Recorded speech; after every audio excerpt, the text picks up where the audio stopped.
ഉജ്ജ്വല ഭൂരിപക്ഷം നേടി UDF സർക്കാർ അധികാരം പിടിച്ചതിന് ശേഷം മുഖ്യമന്ത്രി ആരാകണം എന്നതിനെ ചൊല്ലി ദിവസങ്ങളോളം നീണ്ടുനിന്ന ചർച്ച കോൺഗ്രസിനുള്ളിൽ നിരവധി കോൺഗ്രസ് നേതാക്കളുടെ പ്രതിച്ഛായ തകർച്ചയ്ക്കും കാരണമായിട്ടുണ്ട്.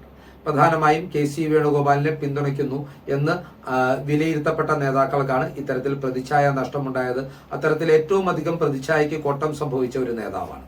കോൺഗ്രസിന്റെ ഏറ്റവും വലിയ ക്രൗഡ് പുള്ളറായി നിയമസഭാ തെരഞ്ഞെടുപ്പ് കാലത്ത് പോലും വിലയിരുത്തപ്പെട്ടിരുന്ന ഷാഫി പറമ്പിൽ ഇപ്പോൾ സണ്ണി ജോസഫ് മന്ത്രിയായ പശ്ചാത്തലത്തിൽ ആരാകണം പുതിയ KPCC അധ്യക്ഷൻ എന്നതിനെക്കുറിച്ച് ചർച്ചകൾ നടക്കുമ്പോഴും ഷാഫി പറമ്പിലിന്റെ പേര് ഈ സ്ഥാനത്തേക്ക് ഉയർന്നു കേൾക്കുന്നുണ്ട്. ഷാഫിയെ സംബന്ധിച്ചിടത്തോളം നിലവിൽ അദ്ദേഹം KPCCയുടെ വർക്കിംഗ് പ്രസിഡന്റാണ്. ഷാഫി പറമ്പിലിനെ പിന്തുണച്ചുകൊണ്ട് എന്തുകൊണ്ട് ഷാഫി പറമ്പിൽ KPCC അധ്യക്ഷൻ ആകണം എന്നതിന്റെ കാരണങ്ങൾ ചൂണ്ടിക്കാണിച്ചുകൊണ്ട് പ്രമുഖ രാഷ്ട്രീയ നിരീക്ഷകനും തെരഞ്ഞെടുപ്പ് ഫലപ്രവചന വിദഗ്ധനുമായ CP റാഷിദ് ഒരു പോസ്റ്റും പങ്കുവെക്കുകയുണ്ടായി.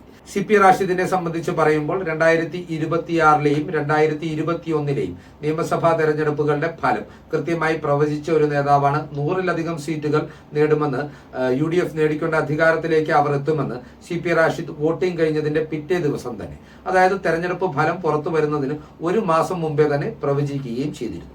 2024ലെ പാർലമെന്റ് തെരഞ്ഞെടുപ്പിലും കൃത്യമായ പ്രവചനം നടത്തുവാൻ റാഷിദിന് സാധിച്ചു എന്ന് മാത്രമല്ല, KK ശൈലജ ടീച്ചറെ ഇഞ്ചോടിഞ്ച് പോരാട്ടം നടന്നു എന്ന് വിലയിരുത്തപ്പെട്ട വടകര പാർലമെന്റ് മണ്ഡലത്തിൽ നിന്ന് 1 ലക്ഷത്തിലധികം വോട്ടുകൾക്ക് ഷാഫി പരാജയപ്പെടുത്തുമെന്ന പ്രവചനവും റാഷിദ് നേരത്തെ തന്നെ പങ്കുവച്ചിരുന്നു. ഈ ഒരു സാഹചര്യത്തിൽ എന്തുകൊണ്ടാണ് ഷാഫി പറമ്പിൽ KPCC അധ്യക്ഷ സ്ഥാനത്തേക്ക് പരിഗണിക്കപ്പെടണം എന്ന് റാഷിദ് വിശ്വസിക്കുന്നത് എന്ന് പ്രേക്ഷകരിലേക്ക് എത്തിക്കുവാനായി അദ്ദേഹം കൂടി നമുക്കൊപ്പം ചേരുകയാണ്.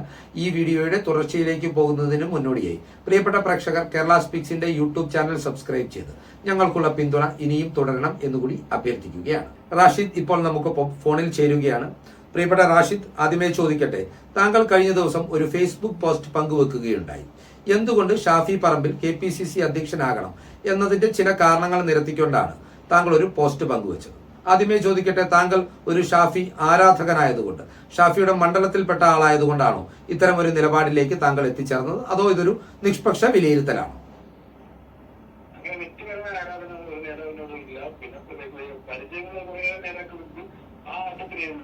വിഷയം അതല്ല. ഈ തെരഞ്ഞെടുപ്പ് കഴിഞ്ഞ തെരഞ്ഞെടുപ്പിൽ ഇപ്പോൾ നിലവിൽ സ്ഥാനത്തെ കുറിച്ചുള്ള ചർച്ചകൾ നടക്കുന്നു എന്നുള്ളത് തന്നെയാണ് ആ പോസ്റ്റ് ഇട്ടത്. കഴിഞ്ഞ തെരഞ്ഞെടുപ്പ് കാലത്ത് കേരളത്തിലെ കോൺഗ്രസ് രാഷ്ട്രീയത്തെ UDF രാഷ്ട്രീയത്തെ വലിയ രീതിയിൽ ആ തെരഞ്ഞെടുപ്പിൽ ഗുണകരമാവുന്ന രീതിയിൽ നയിച്ചിട്ടുണ്ടായിരുന്നത് VD സതീശനായിരുന്നു. രണ്ടാം സ്ഥാനത്ത് നമ്മൾ കണ്ടത് ശ്രീ ഷാഫി പറമ്പിലായിരുന്നു. അങ്ങനെ ഒരു തെരഞ്ഞെടുപ്പ് കഴിഞ്ഞതിന് ശേഷം ആ തെരഞ്ഞെടുപ്പിന് പ്രത്യേക കേരളത്തിൽ അങ്ങോട്ടും ഇങ്ങോട്ടും ഈ ഇരു നേതാക്കളും സ്ഥാനാർത്ഥികളുടെ പര്യടനം പ്രചരണവുമായിട്ട് ബന്ധപ്പെട്ടുകൊണ്ട് നടന്നിട്ടുണ്ടായിരുന്നു. അതിന്റെ ഗുണം ആ ഘട്ടത്തിലുണ്ടായി എന്നുള്ളത് നമ്മൾ തെളിയിക്കപ്പെട്ടതാണ്. അതൊക്കെ ഇത് ഷാഫി പറമ്പിൽ ഉണ്ടാവണമെന്ന് നമ്മൾ പറയുന്ന കാര്യം എന്നാൽ ആളുകളെ ആകർഷിക്കുന്നതിൽ അദ്ദേഹത്തിനുള്ള കഴിവ് അപാരമാണ്. അത് പ്രത്യേകിച്ച് രാഷ്ട്രീയ വിഷയങ്ങൾ ദൈനംദിന വിഷയങ്ങളിൽ നിന്ന് കൃത്യമായി വോട്ടാറിട്ടും രാഷ്ട്രീയ പാർട്ടികൾ ഗുണകരമാവുന്ന കാര്യങ്ങൾ പിച്ച് ചെയ്തെടുക്കുക എന്നുള്ളത് ഏതൊരു പൊളിറ്റിക്കൽ ലീഡറെ സംബന്ധിച്ചിടത്തോളം കഴിവുണ്ട്. അതിൽ ഗംഭീര പെർഫോമൻസ് ഷാഫി കാണിക്കുന്നു എന്നുള്ളത് ഷാഫിയെ പലരെയും കൊണ്ട് ഷാഫിയെ കൂടുതലായി ഫോക്കസ് ചെയ്യാൻ എന്നെ പ്രേരിപ്പിച്ചു എന്നുള്ളതാണ്. അപ്പൊ ഞാനൊരു കാര്യം ചോദിക്കട്ടെ, താങ്കൾ പറഞ്ഞത് ശരിയാണ്. കഴിഞ്ഞ തെരഞ്ഞെടുപ്പിന്റെ പ്രചരണ കാലത്ത് VD സതീശൻ ഒരു സ്ഥാനാർത്ഥിയായതുകൊണ്ട് തന്നെ അദ്ദേഹത്തെക്കാൾ കൂടുതൽ മണ്ഡലങ്ങളിൽ സാന്നിധ്യം അറിയിച്ചതും ഒരു താരപ്രചാരകനായി മാറിയതും ഷാഫിയാണ്.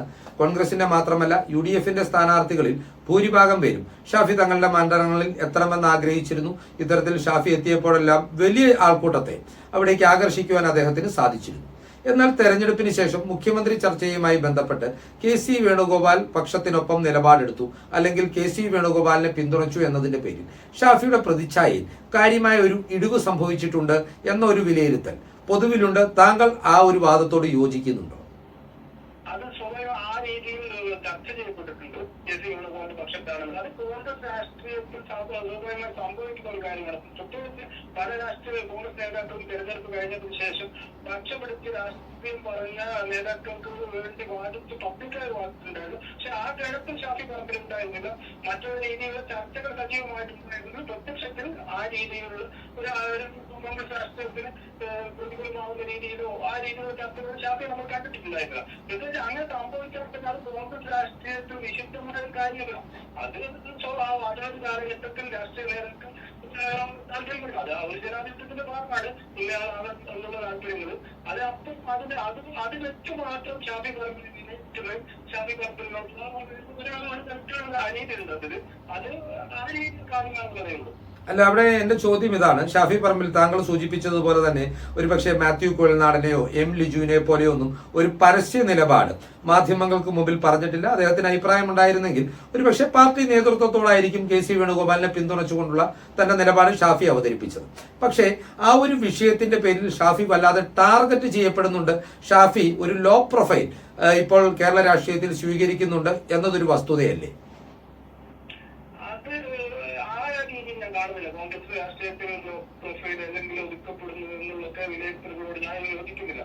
ഷാഫി അതിന് അത്തരത്തിലുള്ള ഷാഫിയുടെ പൊളിറ്റിക്കൽ ക്ലാസ് നോക്കിയാൽ ചില അപൂർവമായ ആയിട്ടുള്ളൂ. അതുപോലെ ഒരു പ്രതിരോധത്തിലായ ഘട്ടമാണ്. പക്ഷെ അതിൽ നിന്ന് തെറ്റുകളും എന്നുള്ളതാണ് ഞാൻ കാണുന്നത്. ഇതിന് പ്രത്യേകിച്ച് നമ്മൾ കാണേണ്ടത് വ്യക്തിപരമായ ഒരു നേതാവിനെ പ്രത്യേകിച്ച് ഷാഫിയെ മറ്റു നേതാവിനെ കുറിച്ച് ചർച്ച ചെയ്യുന്നതിനൊപ്പം KPCC പ്രസിഡന്റ് എന്നുള്ള സ്ഥാനം ഈ ഇന്നത്തെ കാലത്ത് ഒരു പുതുതലമുറയിലുള്ള ആളുകളെ ഏൽപ്പിക്കേണ്ടതും ആ പാർട്ടിയെ സംബന്ധിച്ചിടത്തോളം വലിയ രീതിയിൽ ഗുണം ചെയ്യും. വരാനിരിക്കുന്ന ലോക്സഭാ തെരഞ്ഞെടുപ്പ് പ്രത്യേകിച്ച് ഭരണപക്ഷത്തിരിക്കില്ല. കഴിഞ്ഞ 10 വർഷം പോലെയല്ല, കഴിഞ്ഞ 2 ലോക്സഭാ തെരഞ്ഞെടുപ്പ് പോലെയല്ല, വരാനിരിക്കുന്ന ലോക്സഭാ തെരഞ്ഞെടുപ്പ് പോലും ഭരണപക്ഷത്ത് ഇരുന്നുകൊണ്ട് നേരിടുക എന്നുള്ളതാണ്. കഴിഞ്ഞ പലപ്പോഴും അത് മോഡി വിരുദ്ധ മാത്രം ജയിച്ചിട്ടുള്ള പിണറായി വിരുദ്ധ സംസ്ഥാനത്ത് ഉണ്ടായതുകൊണ്ടാണ് ആ വലിയ രീതിയിൽ കോൺഗ്രസ് ജയിക്കാൻ വേണ്ടത്. അങ്ങനെ ഒരു ഘട്ടത്തിൽ ആ പാർട്ടി അതിന്റെ മിഷനറി കൃത്യമായി ചലിപ്പിച്ചാൽ മാത്രമേ അവർ പ്രതീക്ഷയുള്ളൂ.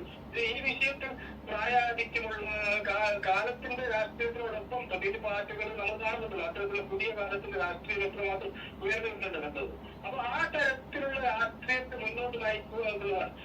കോൺഗ്രസിന്റെ സമീപകാല ചരിത്രത്തിൽ തന്നെ പല യുവ നേതാക്കളെയും ഏൽപ്പിച്ച സ്റ്റേറ്റുകളിൽ അത് രേവന്ത് റെഡ്ഡി ആവട്ടെ, സച്ചിൻ പൈലറ്റ് ആവട്ടെ, അങ്ങനെയുള്ള ഒരു ആ രീതിയിൽ ആളുകളൊക്കെ വെച്ചിട്ടുണ്ടാക്കിയിട്ടുണ്ട്. അതുപോലെ കോൺഗ്രസിനും തുടർന്നുള്ള യാത്രയിൽ പ്രത്യേകിച്ച് ഭരണപക്ഷത്ത് ഇരിക്കുന്ന ഒരു പാർട്ടികൾ വരെയും ഈ തരത്തിലുള്ള ഗുണപരമായ സാധ്യത ഞാൻ കാണുന്നുണ്ട്. അതായത് താങ്കളിപ്പോ ഇങ്ങനൊരു അഭിപ്രായം സമൂഹ മാധ്യമത്തിൽ പങ്കുവെക്കുമ്പോൾ അത് ഏതെങ്കിലും രീതിയിൽ ഈ ജെൻസി രാഷ്ട്രീയം കൂടി മുന്നിൽ കണ്ടുകൊണ്ടാണോ? ഷാഫിക്ക് കുറച്ചുകൂടി ജെൻസികളുമായി കണക്ട് ചെയ്യുവാൻ സാധിക്കും, ജെൻസികളുടെ അഭിപ്രായത്തിന് കേരള രാഷ്ട്രീയത്തെ വലിയ രീതിയിൽ സ്വാധീനിക്കുവാൻ നാളുകളിൽ സാധിക്കും എന്നൊരു തോന്നൽ കൂടി ഉള്ളത് കൊണ്ടാണോ താങ്കൾ അത്തരമൊരു അഭിപ്രായം പങ്കുവച്ചിട്ടുള്ളത്? തീർച്ചയായും ജെൻസി രാഷ്ട്രീയത്തിൽ നമുക്ക് ഡൽഹിയിലെ പാർട്ടി പരിശോധിക്കപ്പെടുമ്പോൾ അതിന് ഏറ്റവും വലിയ രീതിയിൽ അതിന്റെ ഒരു വിജയത്തിലേക്ക് എത്തുന്നത് രാജ്യത്ത് കേരളം വഹിച്ച കേരളത്തിലെ രാഷ്ട്രീയ പാർട്ടികൾ വഹിച്ച ഇവിടെയുള്ള രാഷ്ട്രീയ കൈകാര്യം ചെയ്യുന്ന ആളുകൾ ആ സമരത്തിന്റെ പല തരത്തിലുള്ള സ്വാധീനം അവരുണ്ടായിരുന്നു. അതിന് കേരളത്തിലെ മാധ്യമങ്ങൾക്ക് പോലും ആ സ്വാധീനം ചെലുത്താനായിരുന്നു. അതിന്റെ കൂടെ ഒരു റിസൾട്ടായിരുന്നു. അതുകൊണ്ട് തന്നെ ഈ രീതിയിലുള്ള ഒരു രാഷ്ട്രീയമാണ് ഈ നമ്മൾ പറയുന്ന ഷാഫി പറമ്പിൽ എന്ന് വളരെ പറയുന്ന വ്യക്തിയാണ്.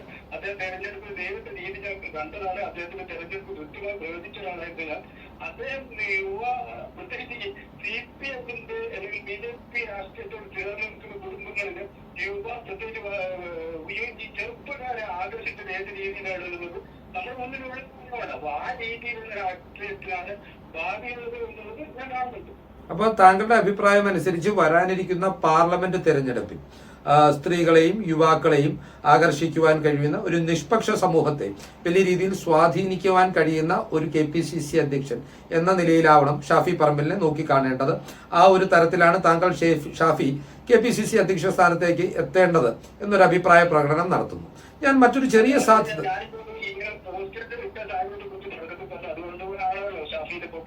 അതെ അതെ അതെ അതെ അല്ല തീർച്ചയായിട്ടും അല്ല, ഇപ്പൊ ഞാനോ താങ്കളോ പറയുന്നതനുസരിച്ചല്ല കോൺഗ്രസ് തീരുമാനങ്ങൾ എടുക്കുന്നത് എങ്കിൽ പോലും ഇത്തരത്തിൽ രാഷ്ട്രീയത്തെ കൃത്യമായി വിലയിരുത്തുന്ന, നിരീക്ഷിക്കുന്ന, തെരഞ്ഞെടുപ്പിന്റെ ഫലങ്ങളെ പ്രവചിക്കുന്ന ഒരാൾ എന്ന നിലയിൽ താങ്കളുടെ വീക്ഷണങ്ങൾക്ക് പൊതുസമൂഹത്തിൽ ഒരു താല്പര്യമുണ്ട് എന്നുള്ളത് കൊണ്ടാണ് ഞാൻ ഇത്തരത്തിൽ ഈ ഒരു വിഷയവുമായി ബന്ധപ്പെട്ട് താങ്കളുടെ അഭിപ്രായം ആരായുവാൻ തീരുമാനിച്ചിട്ടുള്ളത്. ഇവിടെ ഞാൻ ചോദിക്കാൻ ആഗ്രഹിക്കുന്ന മറ്റൊരു കാര്യം, ഒരു സർക്കാർ അധികാരത്തിലിരിക്കുമ്പോൾ മുഖ്യമന്ത്രിയും ആ മുന്നണിയെ നയിക്കുന്ന പാർട്ടിയുടെ സംസ്ഥാന അധ്യക്ഷനും തമ്മിൽ വലിയൊരു സിങ്ക് ഉണ്ടാവേണ്ടതുണ്ട്. ഷാഫി എത്തിയാൽ അത്തരം ഒരു സിങ്ക്രണൈസേഷൻ കുറഞ്ഞു പോകും എന്ന ഒരു തോന്നൽ താങ്കൾക്കൊരു നിഷ്പക്ഷ നിരീക്ഷകൻ എന്ന നിലയിലുണ്ടോ? അത് എല്ലാ കാലത്തിലും ഏത് പാർട്ടിയിലായാലും പാർട്ടി സെക്രട്ടറി പാർട്ടി മുൻ മുഖ്യമന്ത്രി പാർട്ടി അതായത് ലെഫ്റ്റിലാണെങ്കിൽ കോൺഗ്രസിനാണ് പ്രസിഡന്റ് മുഖ്യമന്ത്രി എന്നുള്ളതൊക്കെ ആ തരത്തിൽ ഒരു കെമിസ്ട്രി വർക്കാവാത്ത പ്രശ്നം ഉണ്ടാവില്ല. മുൻകാലങ്ങളിൽ അതിന്റെ ഗ്രൂപ്പ് രാഷ്ട്രീയം ആ തരത്തിലൊക്കെ വരുമ്പോൾ ഉണ്ടാകുന്നു എന്നുള്ളതിനപ്പുറം അതിനെയൊക്കെ മാനേജ് ചെയ്യാൻ ചിലപ്പോൾ തന്നെ ലീഡർഷിപ്പിന് കഴിയും എന്നുള്ളതാണ്. പല കാലത്തും മുതിർന്ന നേതാക്കളൊക്കെ ഇരിക്കുന്ന കാലഘട്ടത്തിൽ വലിയ രീതിയിലുള്ള താല്പര്യങ്ങളുടെ ഭാഗമായിട്ടാണ് ഒരു കാരണം ഈ തരത്തിലുള്ള ഒരു കമ്മ്യൂണിക്കേഷൻ ഗ്യാപ്പ് അതിൽ ഉണ്ടാകുന്നത്. പക്ഷെ ആ തരത്തിൽ പോകുന്നത് കാലത്തിൽ മാത്രമേ പറയുന്നുള്ളൂ. അതിലൊന്നും ഞാൻ ഒരു രീതിയിൽ പ്രവചനം നടത്തുന്നില്ല. ഒറ്റ ചോദ്യം കൂടി ചോദിച്ചുകൊണ്ട് അവസാനിപ്പിക്കുകയാണ്. താങ്കൾ കൃത്യമായി സംഘടനയെ ചലിപ്പിക്കുവാൻ കഴിയുന്ന ഒരു നേതാവ് എന്ന നിലയിലാണോ, അതിനും അപ്പുറം പൊതുജനങ്ങളുടെ വോട്ട് UDFന്റെയും കോൺഗ്രസിന്റെയും പാളയത്തിലേക്ക് എത്തിക്കുവാൻ കഴിയുന്ന ഒരു നേതാവ് എന്ന നിലയിലാണോ ഷാഫിയുടെ മികവിനെ കൂടുതലായി എടുത്തു കാട്ടുന്നത്? അത് പുതിയ തലമുറയെ ആകർഷിക്കുന്നത്.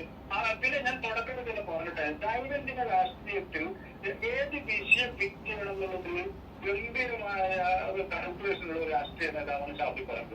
അത് മാത്രമല്ല ഞാൻ ഈ ഒരു വടകര പാർലമെന്റിലുള്ള അംഗമെന്നുള്ള നിലയ്ക്ക് എനിക്കറിയാം ഇദ്ദേഹം പാലക്കാട്ടിൽ നിന്ന് കിട്ടുന്നത് ഒരു സ്ഥലത്ത് ജനപ്രതിനിധിയാകുമ്പോൾ അല്ലെങ്കിൽ അദ്ദേഹം മുഖ്യമന്ത്രി ഗ്രൗണ്ട് ലെവലിൽ വലിയ രീതിയിൽ കണക്ഷൻ കീപ്പ് ചെയ്യും. അങ്ങനെ ഒരു പോക്കറ്റിൽ അദ്ദേഹത്തിന്റെ ബന്ധങ്ങളിൽ കീപ്പ് ചെയ്യുന്ന ഒരു രാഷ്ട്രീയ ഞാൻ കണ്ടിട്ടായിരുന്നു. ഇതിന് എത്രയൊക്കെ ആയാലും പാർട്ടി അതിന്റെ സംവിധാനങ്ങൾ തീരുമാനങ്ങൾ എടുക്കട്ടെ.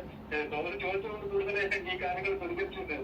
ഓക്കെ, ഞങ്ങളുമായി ചേർന്ന് പ്രേക്ഷകർക്കായി താങ്കളുടെ അഭിപ്രായങ്ങൾ പങ്കുവച്ചതിന് നന്ദി പറയുന്നു. നമുക്കിവിടെ അവസാനിപ്പിക്കാം. Thank you Rashid.